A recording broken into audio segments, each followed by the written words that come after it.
Graça e paz, meus queridos irmãos. Nós estamos hoje num lugar assim muito importante, aqui em Atenas. Estamos abaixo aqui da Acrópole e esse lugar aqui é o Areópago, o lugar onde Paulo esteve e pregou.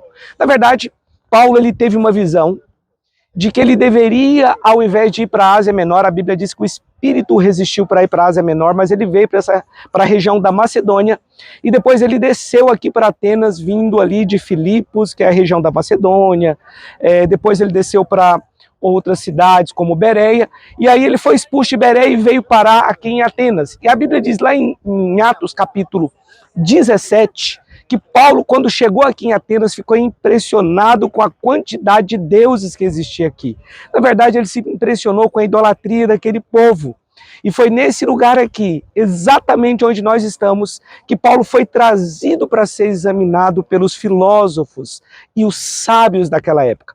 Paulo, quando chegou em Atenas, ele pregava numa praça que fica bem aqui embaixo, uma praça romana, a Ágora, e também pregava na sinagoga dos judeus. Então ele foi trazido para pregar para os filósofos exatamente nesse lugar aqui. A Bíblia diz que o espírito de Paulo se agitou quando ele chegou nessa cidade, devido à quantidade de deuses que ele viu aqui, de estátuas que ele viu aqui, e da idolatria do povo.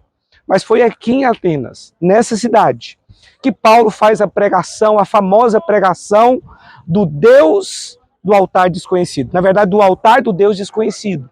Foi aqui que Paulo fez essa pregação, trazendo para a realidade do Evangelho aquele Deus daquele altar que ninguém conhecia. Na verdade, a história do altar ela é muito peculiar, porque ela remete a 600 anos antes de Paulo, quando um filósofo da ilha de Creta, chamado Epimênides, foi contratado pelos moradores de Atenas para fazer cessar uma praga que estava matando muitas pessoas aqui. Como ele era um sábio da ilha de Creta, ele foi chamado, e quando ele chegou aqui na Acrópole, eles soltaram algumas ovelhas, e esse sábio, esse filósofo sábio, ele disse o seguinte: o lugar onde essas ovelhas pararem, aos pés do Deus que as ovelhas pararem, é a esse Deus que vocês precisam sacrificar para que a praga desapareça, para que cesse a praga. E aí, então eles soltaram as ovelhas e elas não foram para a direção de nenhum Deus, mas foi para uma colina que não existia nenhum Deus. E ali elas se assentaram, deitaram, e aí os moradores de Atenas ficaram sem saber o que fazer. Para quem eles iriam sacrificar, já que aquelas ovelhas tinham se dirigido por uma colina que não tinha Deus algum. E foi exatamente essa direção que esse filósofo deu, esse sábio, de que ali deveria ser construído, então, um altar ao Deus desconhecido.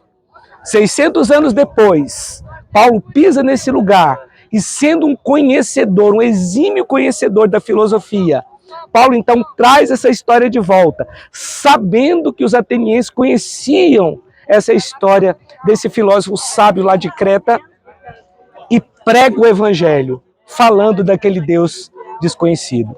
Inclusive, Paulo, ele faz uma citação de um verso desse mesmo filósofo de Creta, lá no livro de Tito. E aqui também, no capítulo 17 de Atos, ele cita a respeito da filosofia. Paulo ele conhecia muito da filosofia. O que a Bíblia diz é que ele ficou por pouco tempo aqui, em Atenas, mas que algumas pessoas começaram a segui-lo. Mas sabe o que Paulo fala a respeito do povo de ateniense? Que eles gostavam, eles viviam para ouvir as novidades de tudo que acontecia. Eles gostavam muito de uma fofoca.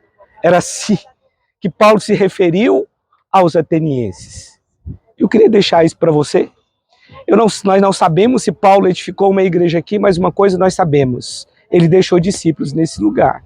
E certamente esses discípulos começaram uma igreja aqui. Que Deus abençoe essa vida, em nome de Jesus.